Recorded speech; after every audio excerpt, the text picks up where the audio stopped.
When I went vegan, I met a spiritual teacher who's now been my spiritual teacher throughout my journey. And one of the main things that I would argue about as a vegan, when people would say, oh, but plants feel pain too, you know, like that's why you're allowed to eat animals, because plants feel pain. I would get annoyed and I would say, no, they don't. And what happened was, when I went more on the spiritual path, I learned that plants, they are sentient, they do exist, they do have souls, they do live, and they do want to live. And I learned that there still is karma through eating plants, but that doesn't mean that because there's karma eating plants, let's just go around eating everything and killing everything, because you've not thought about self-love and the karma of eating animals in terms of how it reacts in your body and in your soul. And so when my spiritual teacher said to me, he said, emotional pain and physical pain, it feels the same. Our brain can't tell the difference if we've experienced emotional or physical pain, and emotional pain actually starts as an energy first. And so like everything's energy, and plants can feel and sense energy as well. And so what's to say that the plant can't feel sadness and, you know, even emotional pain, even if it can't feel physical pain? Because I've actually, since we've communicated with trees, and certain trees have had a depressed, sad energy through being in the wrong place, like in a place that's like a festival with loads of like people doing low vibrational things, or trees, you know, growing in a spot that's a bit shady and dark. And so plants do feel pain as well.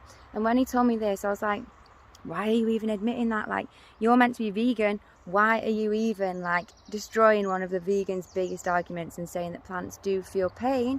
And he was just like, you need to respect the truth over everything else. Like, spirituality is about finding the truth. It's not about just finding the facts or the things that you want based on your own bias and beliefs to suit your narrative, which is so true. And so now I do teach and I do share plants do feel pain as well. Doesn't mean then, like I said, that we can go and kill animals and eat them just because plants feel pain, because the thing is, plants and animals are very different, because animal consciousness makes you feel so heavy and down and low. It literally, like, you can feel it within yourself, and it does descend your soul and your energy, because I've experienced it. But plant consciousness, plants, there are so many plants that actually take us to God and give us spiritual experiences, plant medicines and stuff. So God's created the plant kingdom to ascend us rather than descend us when we consume them.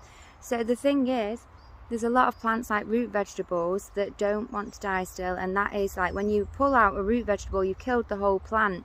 So you will get a little bit of karma for that, because you have killed a life, same as obviously killing an animal, bad karma. But I still have eaten like carrots and stuff, because it's not as bad as killing animals. And you've got to start somewhere on the journey. You've got to start somewhere, and then you end up somewhere. And where I'm planning on going, where I'd love to go, is eventually breatharian, where, you know, you don't have to kill anything. We can live off the breath alone and the energy of nature alone. We don't need to actually physically consume and kill things. But if you want the in-between, which is really ideal and perfect, and I think this is probably our most natural state, is fruitarian, maybe mixed with breatharian. So the power of fruit is so healing and so powerful. And the best thing is, you don't have to kill the plant to get the fruit. Fruit is grown for us to pick off the plant and enjoy and spread the seed, and the tree doesn't die just because we've had its fruit. So fruit is the most karma-free food if you did need to eat anything before going breatharian. The reason why I'm not breatharian yet is because it's a journey, and I need to still build up my nutrients and build up my body, my physicality. I'm not there yet. I need to get healthier first before I start doing all that kind of stuff. But, you know, I still am allowed to talk about it, because that's the journey that I'm on, that's what I'm learning. And so I thought I'd share all that with you guys.